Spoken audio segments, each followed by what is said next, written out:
Out of the 5 books I've published, this is the second book, Gone But Not Forgotten. I'd like to do a reading from this book or tell you some stories about one of the people I covered in this book. The man's name was Alfred Fordham. And Al was a very good friend of mine, as were all the people in this particular book. Al was one of my early conifer friends. I first met Al back in the late 1970s. And at the time, he was the head propagator at the Arnold Arboretum. And Lane Ziegenfuss was a good friend of mine, and I'll tell you about Lane at another time. Lane had told me about Al and suggested I get up to the Arnold Arboretum and look at their conifer collection and maybe spend some time with Al and get to know Al a little bit better. And so what I'm going to do, and the way I'm going to handle this series of videos, is I'll turn to the section in the book, and if you have a copy of the book, you can kind of follow along a bit, but I'm on page 64, where I talk about Al Fordham. And what I want to do is I'll kind of talk about some of the different things I've said in the book about Al. For example, when we were back in the 1970s, my wife Diane, her brother lived up in Acton, Massachusetts, and we used to go up to visit him periodically.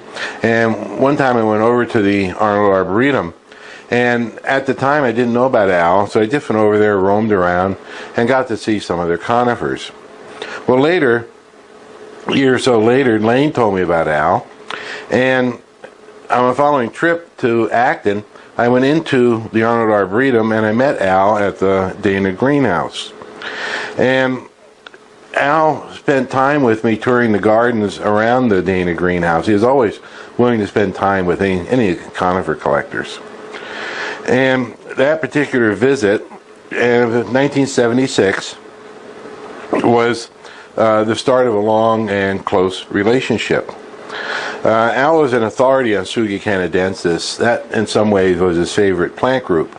But he liked to say they really had loose genes, and he really got a lot of different mutations in the forest and even in nursery beds and gardens.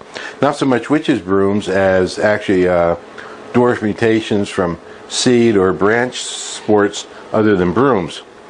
Although brooms are not all that uncommon in Tsuga canadensis. Al had a very extensive collection of Tsuga canadensis at the Arboretum. Now, one of the things that a lot of people don't know about Al was his work with witch's broom seedlings. He did a lot of the early work with witch's broom seedlings. Now, he had a friend in the Midwest named Albert Johnson. He was at the University of Minnesota, and he had been experimenting with witch's broom seedlings from Pinus banksiana. And I never met Albert Johnson, but he was very knowledgeable on these and a very close friend of Al's. And in 1965, he sent Al some seeds from a dwarf plant that he was growing. And that dwarf plant was actually a witch's broom seedling that I knew Dr. Johnson had grown himself. And Al was fascinated with that work and carried on with it in some detail. Now, the seed that he grew from that dwarf seedling, the seedlings that came up would have been witch's broom seedlings second generation. And Al produced a number of them that he named. He noted a few things which you might find of interest about working with witch's broom seedlings. First of all, if the broom has smaller cones, those cones will tend to produce smaller seedlings. Larger cones on a witch's broom will tend to produce seedlings that get a little bit larger.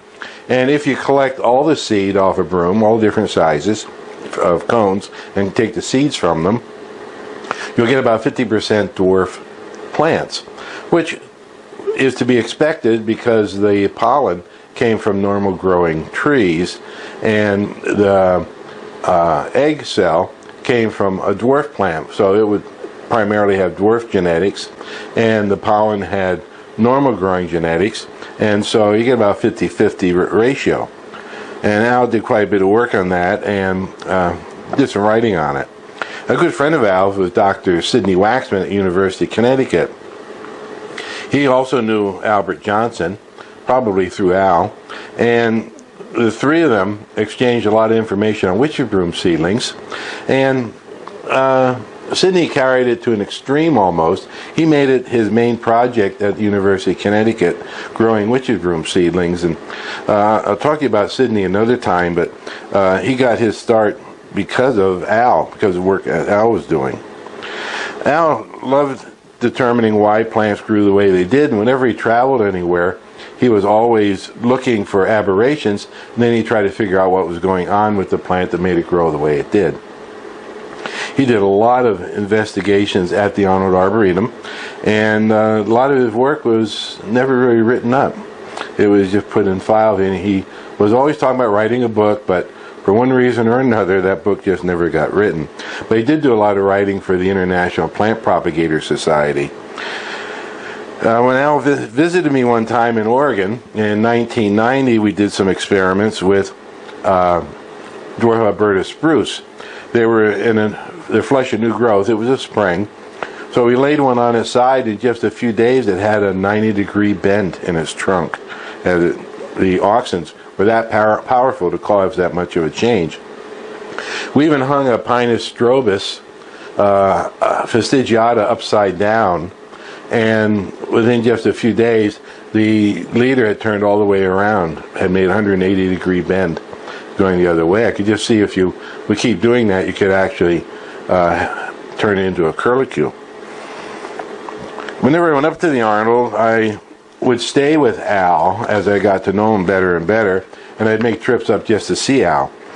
Diane didn't always like to go with me on my plant trips, and Boston was about a 5-hour drive from where I lived in Pennsylvania, so I would often hop in the car and run up and spend a few days with Al, especially during propagation season, because he allowed me to cut anything on the Arboretum that I wanted in exchange for giving them plants whenever they needed a plant. And so I helped them out by kind of duplicating parts of their collection, and if a plant would die, I could replace it for them from the original gene pool. I also did that with some other arboretums on the East Coast.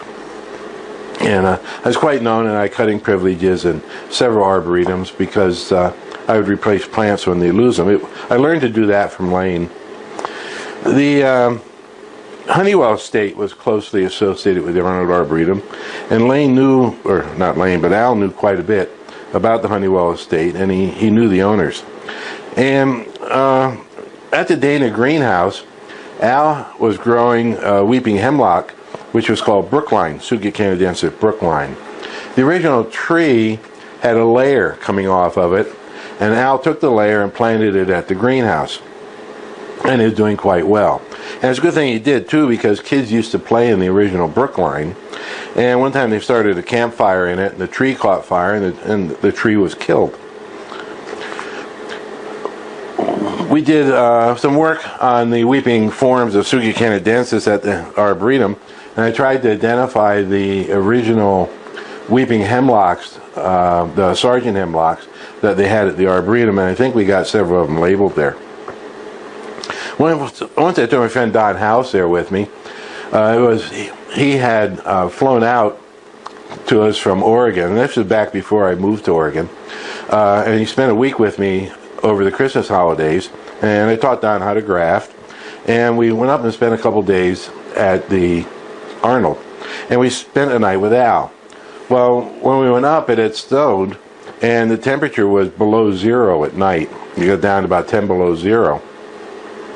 And we were staying at Al's, and Al had heat in his kitchen. That's where his stove was, and he lived in an old house, and he would have to leave a door open so the heat would go up at night. Well, we went spend the night there, and Don got to sleep in the back part of the house where the heat didn't get to very good, and the bed was quite cold, but Al put some good comforters on there for him. The next morning, we were out there taking wood at the Arnold Arboretum, and the temperature was down around zero. It didn't get above zero. And we were taking cuttings, and actually they grafted pretty good for us. You'd think they might be too desiccated, but they weren't. They only had a good take. The second meeting of the American Conifer Society, second annual meeting, was held at the Arnold Arboretum, and the people of the Arnold worked quite hard to make it a good, successful meeting. Now, when we spent time with Al, he also liked to take us into Boston, because he was great on the history of Boston. He had a close friend. His close friend was Dr. Warren, Dr. Richard Warren, and he was involved at the Arboretum. And Dr. Warren was a neat man to meet because his ancestor was Dr. Warren, who fought at the Battle of Bunker Hill. I remember at the second annual meeting, Diane was there, and me and Al, and Eddie Resnick was there. That's another man I'll tell you about later. We went out for dinner, and Diane loved lobster tail, and so she ordered lobster tail, and they brought you a whole Maine lobster. And she was eating the tail, and that was all she wanted to eat. And then Al and Eddie showed her how you're supposed to eat a lobster. When they were done, there was just a pile of shells. Diane couldn't believe all the meat they were picking out of everything. Al was also close friends with Don and Hazel Smith. And Don and Hazel Smith had Watonong Nursery, and they were a tremendous couple. They were two of my early friends also. Elderly, retired. Don was retired superintendent of public school. Hazel had been a secretary. Al used to go down there and help them around the house and talk plants with them, and he'd go there and spend several days at a time. When Don died, Al used to go down and help Hazel put in storm windows and take them out and do different things around the house, which I always wondered about because Al was very elderly himself. When Al passed away in 2000, I really was sad about it. He was a very close friend, very good friend, and he was up there in years when I met him. I was kind of like the young guy around there. The people in this book are all pretty much gone, or well, they're all gone now, but they're all close friends, and most of them were elderly when I got to meet them, so I only got to know them for a few years. I would have liked to know them for a lot longer time. Al introduced quite a few interesting plants. I won't try to show them to you in this video because they are pictured in the book, and I do have a DVD that goes with the book that has high-res pictures of these plants. But some of the plants at the Arboretum, Al brought into the Arboretum. He did not necessarily discover the plant, like Taxus baccata fowl. That came into the Arboretum in 1950. The Pinus nigra Arnold Sentinel was a seedling that Al grew, and a fastigiate form, and that was introduced by the Arboretum. Pinus pusey Arnold dwarf is another one that came from the Arboretum, as well as Tsuga canadensis Ashfield weeper. Now, some of the witch's broom seedlings that Al worked with were the Pinus banksiana, Chippewa, Manomet, the Ponset. Those were witch's broom seedlings. Scudic was prostrate seedling that Al found growing on the Scudic Peninsula. Pinus parviflora glauca nana is mentioned here in the book. Al didn't find that one, but at one time he pulled a cone off of one in a friend's yard, grew seedlings, and came up with a dwarf, which we named for Al as Pinus parviflora Fordham. Al had two real nice Strobus witch's broom seedlings, Merrimack and Strobus uncatina. In Resinosa, he found one called Quinnibequin, which was a very attractive seedling. And those plants are all described in this book. Now, one of the things I think some people avoided buying this book is because they think it's just about people, and it's not. It's about people. The main thrust is people, but there's also sections on plants that these people introduce with information about the plants, and there are a lot of plants in this book. And in the back of it, I even have a section on Fagus sylvatica, because try to find a book that describes the different cultivar of European beeches. You won't find one, but I have it here. Now that's kind of the story of Al Fordham, good friend. Spent a lot of time with him over the years when I lived back east. Drifted apart a little bit when we came to the West Coast, but I still maintained contact and still got to see him periodically.